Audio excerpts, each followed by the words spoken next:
Concentrée sur une vente Vinted, Joséphine ne vit pas la police s'avancer vers son poste d'accueil. Le choc fut tel que la malheureuse se trouva secouée de hoquets inextinguibles. Les trois agents venaient chercher Hervé Manipulos. Seul Patou connaissait la vérité. C'est elle qui lui avait présenté Fred. Le jeune homme recherchait alors un emploi étudiant. Manipulos avait besoin d'un laveur de vitres pour son appartement. Fred allait sur ses 18 ans et n'était pas contre l'aventure. Il se laissa séduire par Manipulos et l'affaire dura quelques semaines. Quand plusieurs mois plus tard, il avoua à sa petite amie l'expérience vécue avec un homme de 3 fois son âge, elle en parla à la mère de Fred qui l'obligea à porter plainte. Enfin débarrassé de ce collaborateur qui l'exécrait, le patron convoqua en urgence Solange, responsable du comité d'entreprise, et la pria de lui soumettre un projet en vue de redynamiser les équipes.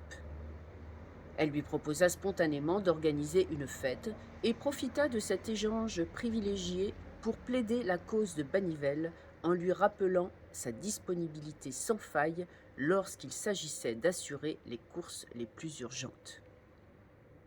Après un temps de réflexion, il donna son accord de principe à Solange en la chargeant de faire le nécessaire tant pour la réintégration de Banivelle que pour la fête, à condition qu'elle n'ait pas lieu sur le temps de travail.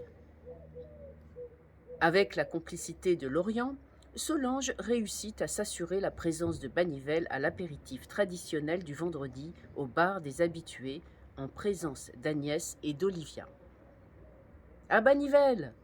s'exclama Solange d'une voix assurée. « Bah pourquoi? C'est pas mon anniversaire. À nous, hop !»« Tu reviens à la boîte, Banivelle. C'est le patron lui-même qui te réintègre, mon chéri Laurent. »« Quoi? Oh, attendez là. On m'appelle pas Monsieur Soldé, moi. On me vire, je pars. On me fait revenir, bah on me cire les pompes. » À ces mots, ses amis se saisirent de serviettes de table et s'exécutèrent avec zèle. C'est à cette période que Banivelle et Agnès se rapprochèrent plus intimement. D'abord, il lui apportait tous les jours quelques présents à l'hôpital où elle était traitée pour sa dépression. Du miel d'Arménie, de la lavande de Provence, des calissons d'Aix, dont il laissait le soin aux infirmières de les lui remettre au moment opportun. « La prochaine fois reste, merci », fut le SMS que reçut Banivelle le jour des calissons. Ce message le bouleversa au point qu'il faillit percuter une poussette d'enfant en sortant de l'hôpital.